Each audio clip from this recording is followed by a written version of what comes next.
Hey everyone, and welcome to the first, and maybe only, episode of So That's How It Goes. And thank you for taking a half hour or so out of your busy day to listen to this podcast. With that in mind, let's not waste any more time.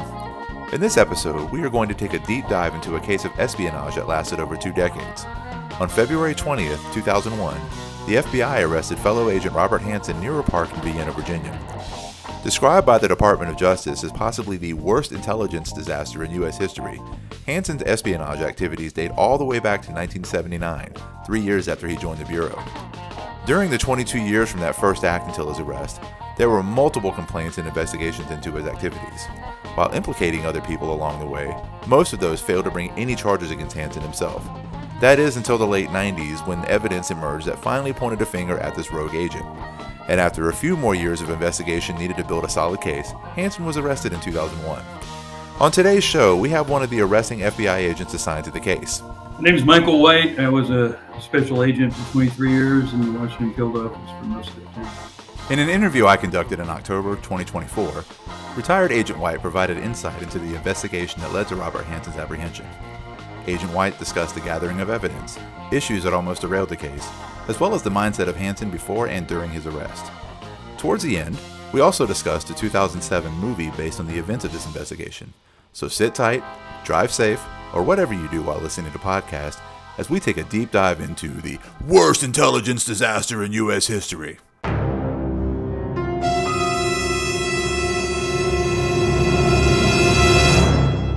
On this edition of So That's How It Goes.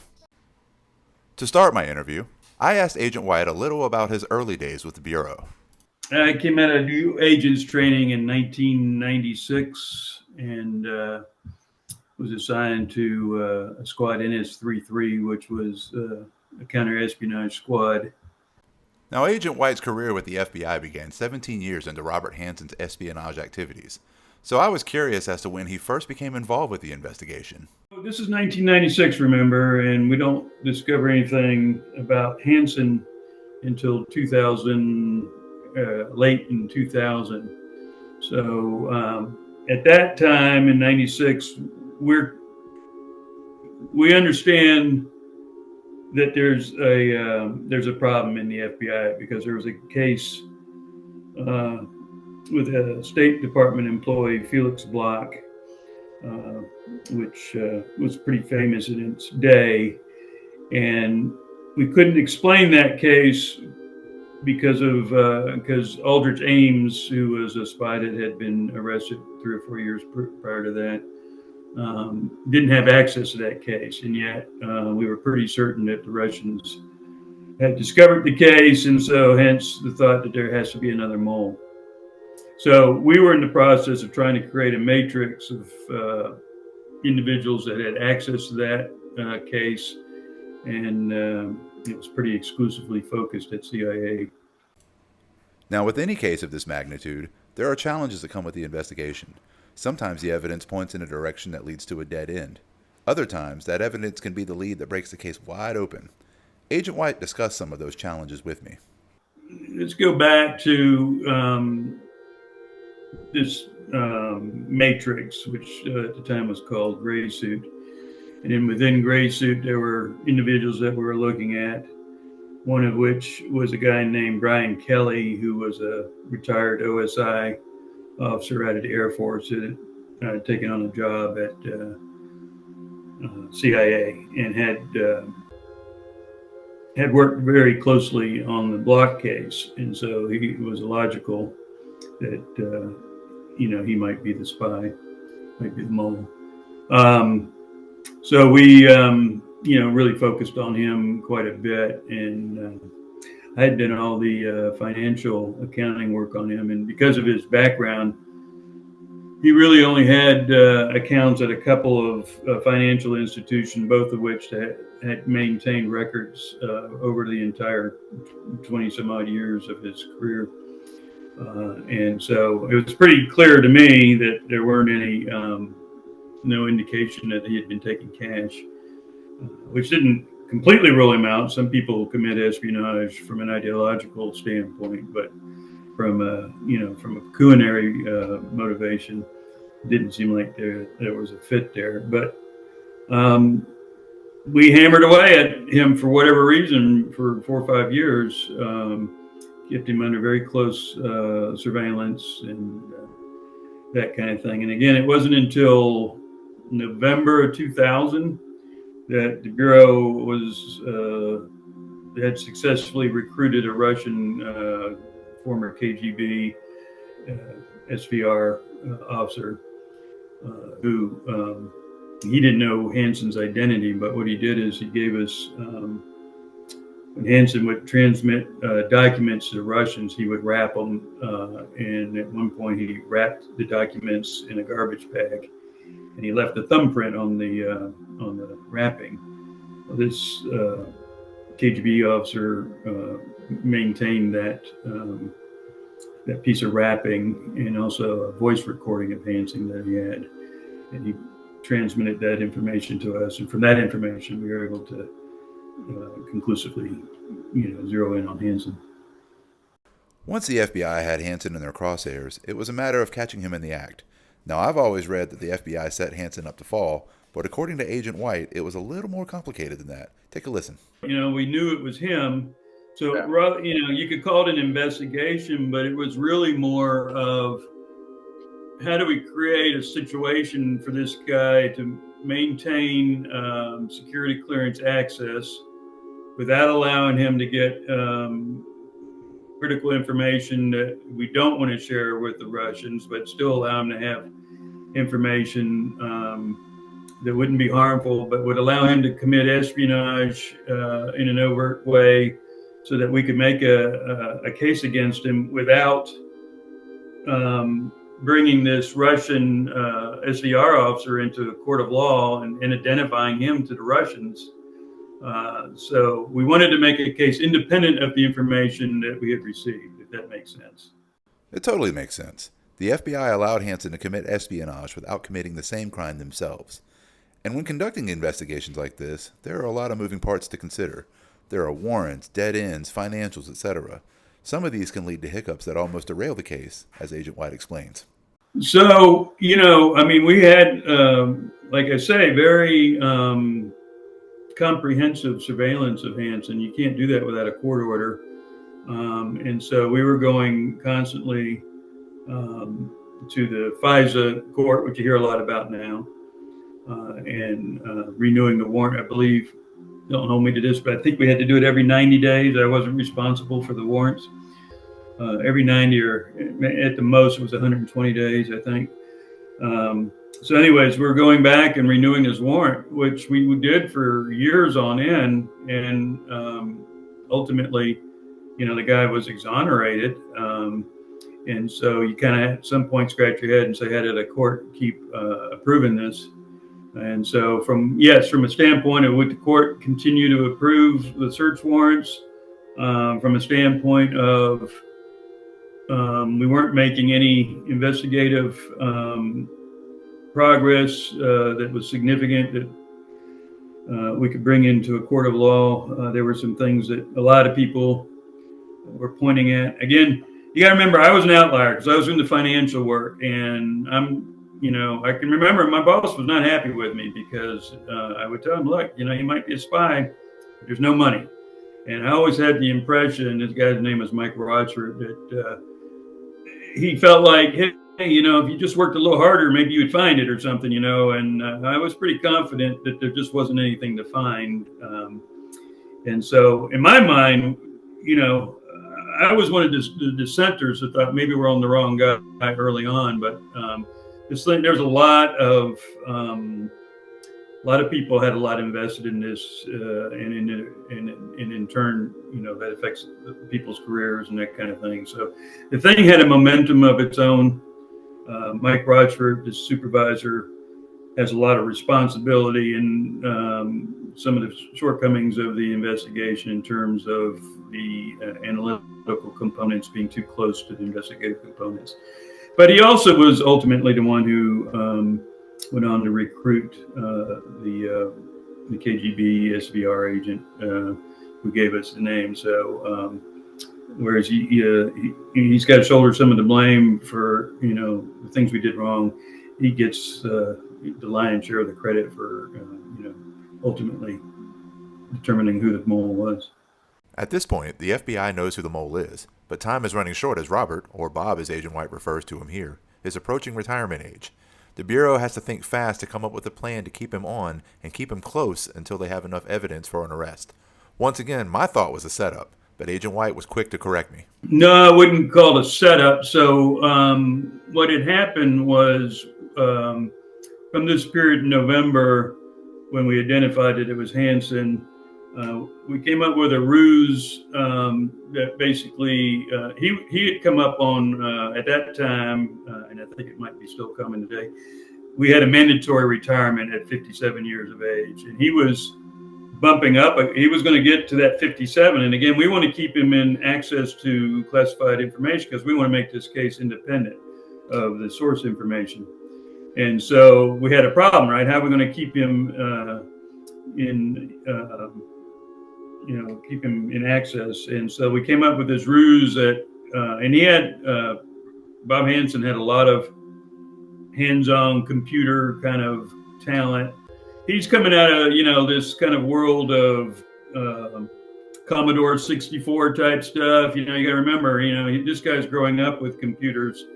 And so when I say he had a lot of computer knowledge, not like in terms of today, all right, but in the terms of when he was, he was one of these guys that had a Commodore 64 and then whatever followed that. I'm not real smart on all that stuff, but he's building his own computers and he's messing around. I remember he was messing around with Linux as an operating system as opposed to DOS. And he was doing things that people that were tech savvy at that time were doing, let's call it that. And so the ruse was, hey, let's approach his ego, which he had a big ego, and say, hey, Bob, look, you're so smart on this computer stuff. And the Bureau as a whole is deficient with that kind of talent. So would you consider staying on, past your retirement in this special job that we're going to set up for you? We're going to bring you back into headquarters because he at the time was at the State Department. So we're going to bring you back into headquarters, which allowed us to we built out his office with a lot of surveillance equipment in it. So we could watch him full time when he was in his office. So we bring him back into his office at FBI headquarters. He's under full surveillance, and we come to realize that he maintains his schedule on I don't know, have you ever heard of a Palm Pilot? Yeah. It's kind of, yeah. All right, yeah. There weren't, cell phones really weren't existent back then. They were like big old suitcases if you had a cell phone. And so a Palm Pilot was sort of a predecessor of a cell phone in a way, and he kept a schedule and a number of things in his Palm Pilot. And in that Palm Pilot, we were able to get access to it and download the information in there, and it gave his schedule for leaving packages of information for the Russians and for picking up the funds. And so that's how. It's a long answer, and I'm trying to remember what the question was, but essentially that's how we got to learn that he was going to make the drop. And the question was, did we set him up? So we didn't set him up, but we knew what he was going to do, and we were ready for it when he did it. When the time came to make the arrest, I was curious how Hanssen reacted. Was he surprised? Did he know it was coming? And was there some level of relief knowing his life of espionage was finally over? Well, that's a good question. I mean, I don't. He was obviously he's not totally surprised. He's been committing espionage for over a 20-year period, and if you're doing something like that, I don't know how you sleep at night because it's got to take a tremendous toll on you in terms of worry. So I'm sure when he saw FBI agents rushing up at him, there was no doubt in his mind why they were doing that.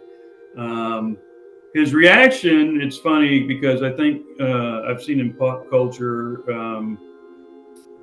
some different kinds of things that he supposedly said. But what he actually said to the agent that approached him first was, so that's how it goes. Once an arrest is made in a high-profile case, a lot goes into figuring out a motive. What motivates someone to commit crimes like murder, hate crimes, or in this case, espionage? Earlier, Agent White pointed out that the motivation for crimes of this nature are sometimes ideological as opposed to financial. For Hanssen, it could be a combination of things, as Agent White explains. I think his motivation changes over the span of his espionage career. He's known that early in his life, and of course, we didn't know all this stuff when we were actually doing the investigation from November until February when we arrested him. But early in his life, he was reading James Bond books. He gets a job in Indiana, and as an FBI agent, his first office was in Indiana, and he gets transferred to New York. And he immediately volunteers to go to the GRU squad, which is the military arm of the Soviet intelligence branches. And that's an unusual thing for a young agent to want to do. Most young agents don't want anything to do with counterintelligence. They want to go chase bank robbers and that kind of stuff. And then very quickly after doing that, he volunteers himself to the Russians, to a GRU officer. And so, to me, pretty clearly, he had some kind of an affinity towards the idea of espionage. He also read the Ken Philby book, who was an early British spy.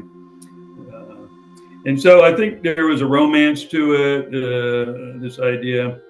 And then as the thing progressed, I think, and this is all Mike White, I don't, you ask 10 other people who worked in investigation, you'll probably get 10 other answers. But I think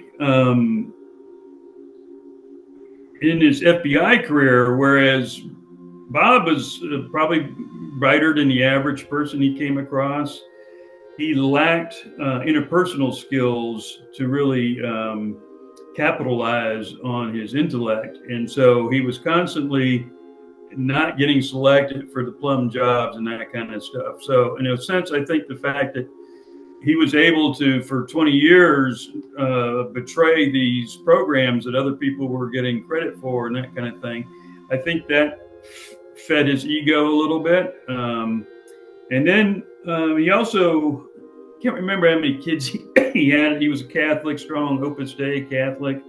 He had 5 or 6 kids, and they all went to very good schools here in the DC area, which is expensive, probably $20,000, $30,000 per kid tuition. So the money helped. So, the money was part of it too. He did not, being a strong Catholic, he thought of the Russians as godless, and was not in any way ideologically aligned with the Russians. He did tell me that at one point it was just spy versus spy in his mind. It wasn't, he didn't feel like he had done the country any harm, to be honest with you. That he had just betrayed other spies was kind of the rationalization that he used to, I guess, live with himself. So another long answer, but I don't think it's a simple answer, what motivated him. But wait, there's more.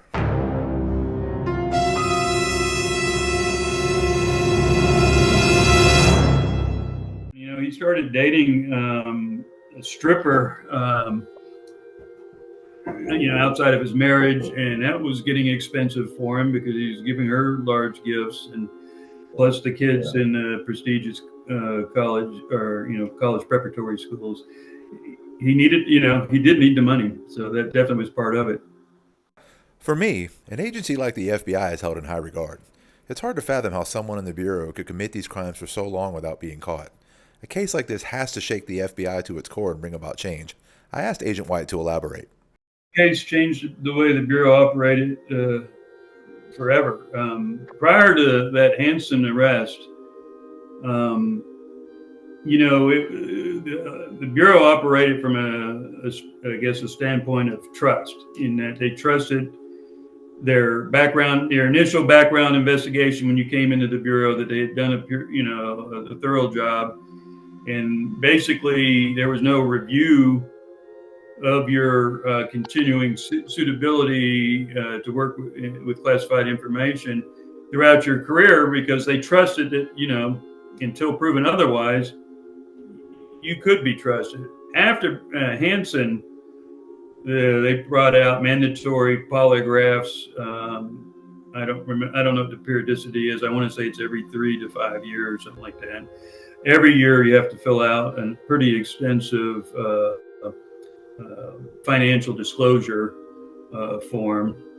Um, there's also, Hanssen. A lot of what enabled his ability to spy so effectively was within the bureau. We had a system of, again, you got to remember, computers are just kind of really coming into their own in terms of the workforce, and for years, investigations were just done on pieces of paper and stuck in an actual vanilla folder. But sometime in the late 80s, early 90s, they started, even the Bureau started automating, and case work was going into databases.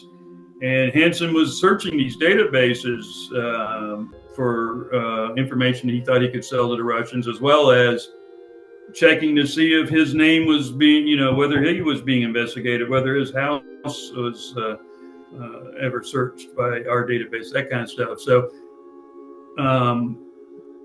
those kinds of audits of what people were looking at were not happening when Hanssen was operating. But it's my understanding that there is a review process as to what you're looking at nowadays, in terms of, are you looking at information that you don't need access to?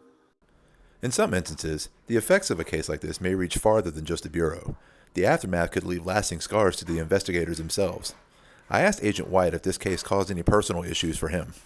Not really. I mean, it was in the FBI, that was a big case. And there's an old saying,